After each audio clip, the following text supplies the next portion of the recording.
दोस्तों, आज एक बार फिर ब्रिजेश क्लासेस में आप लोगों का स्वागत है। और आज हम कुछ आपको पढ़ाने वाले नहीं हैं और ना ही कुछ बताने वाले हैं। हमने जो वर्ण की सीरीज सामान्य हिंदी की आपको दी है, जो भी वीडियो हमने सामान्य हिंदी में वर्णमाला से संबंधित दिए हैं, उसी से संबंधित कुछ प्रश्नों को लेकर आज हम उपस्थित हुए हैं। आज हम उन प्रश्नों को आपको दिखाएंगे कि कौन कौन से प्रश्न हैं, कैसे कैसे पूछे गए हैं। उनको आप देखिए और कोशिश करिए कि इन प्रश्नों को अपनी कॉपी में नोट करिए और अपने आप ईमानदारी से उत्तर देने की कोशिश करिए। अगर आप उत्तर देने में सफल होते हैं, 15 प्रश्न हैं, कम से कम आप 12, 13, 11, 14 उत्तर आप देने में सफल होते हैं, तो आप ये मानिएगा कि हमको हिंदी वर्णमाला में कुछ तो भी आता है।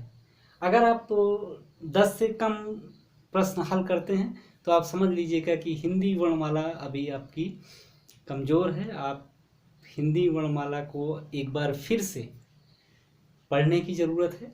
तो बिना देर किए आइए देखते हैं कि ये 15 प्रश्न कौन से हैं, कैसे हैं। आज मैं इनको सिर्फ आपको बता दूंगा, इसके उत्तर मैं आपको कतई नहीं बताऊंगा। इसको कॉपी में नोट करिएगा, अपने आप से उत्तर दीजिएगा। आगे आने वाले वीडियो में इसके उत्तर को हम बताएंगे भी और क्यों होगा ये भी बताया जाएगा। तो चलिए बिना देर किए हुए देखते हैं कि प्रश्न क्या है।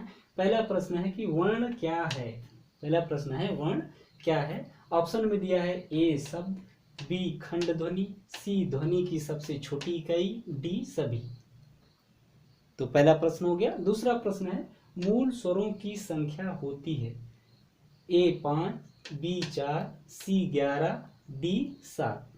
तीसरा प्रश्न है स्वरों की संख्या होती है ए 13, बी 11, सी 15, डी 9।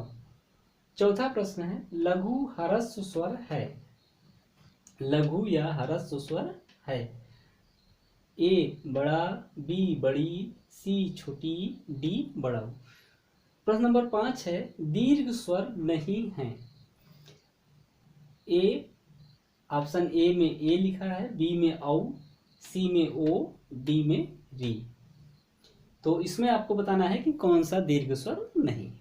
प्रश्न नंबर 6 पे आइए। अग्र स्वर नहीं है। अग्र स्वर नहीं है। ऑप्शन ए में है छोटी, बी में बड़ी, सी में ओ, डी में आई। 7वें प्रश्न में आते हैं तो मध्य स्वर कहा जाता है। ए में छोटा, बी में ए, सी में छोटी, डी में बड़ा ऊ। 8वां प्रश्न है व्यंजनों की संख्या होती है। इसमें आपको सिलेक्ट करना है कि व्यंजनों की संख्या कितनी होती है हमारी वर्णमाला में। तो ऑप्शन में दिया है ए 25, सी 11, बी 11, सी 13, डी 33। अगला प्रश्न हमारा है प्रश्न नंबर 9। प्रश्न नंबर 9 में ये है कि स्पर्श व्यंजनों की संख्या होती है। ए 33, बी 25, सी 4, डी 36। प्रश्न नंबर 10 है कंठ वर्ण है। प्रश्न नंबर 10 कंठ वर्ण है। ए ट, बी त, सी च, डी घ। प्रश्न नंबर 11 है ओष्ठ वर्ण नहीं है। ए फ, बी ब, सी च, डी म। अंतस्थ प्रश्न नंबर 12 अंतस्थ वर्ण है। ए प, बी ल, सी श, डी त्र। प्रश्न नंबर 13 देखिए ऊष्म वर्णों की संख्या होती है। ए 5, बी 6, सी 4, डी 2। प्रश्न नंबर 14 है त्रा वर्ण का निर्माण होता है। मतलब त्रा वर्ण जो बनता है उसका निर्माण कैसे होता है, कौन से दो व्यंजन मिलते हैं तो त्रा वर्ण का निर्माण होता है, क्योंकि ये एक संयुक्त वर्ण है।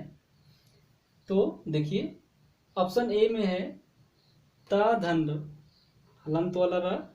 ऑप्शन बी में है ता हलंत धन र, सी का हलंत मूर्धन्य सा, डी ज हलंत धन या। तो किसके मिलने से त्रा का निर्माण होता है, कौन सा इसमें ऑप्शन में सही है ये आपको बताना है। प्रश्न नंबर 15 है, जो आखिरी प्रश्न है। अल्प प्राण नहीं है, अल्प प्राण वर्ण नहीं है। अब ए ऑप्शन में है क, बी प, सी त, डी ध। तो ये सारे प्रश्न हिंदी वर्णमाला से तैयार किए हैं, हमने सेलेक्ट किए हैं।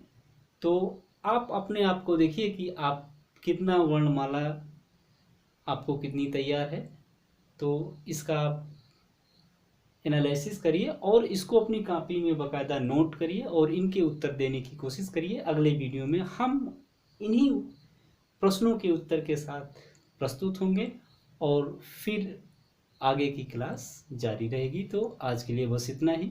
जय हिंद, जय भारत।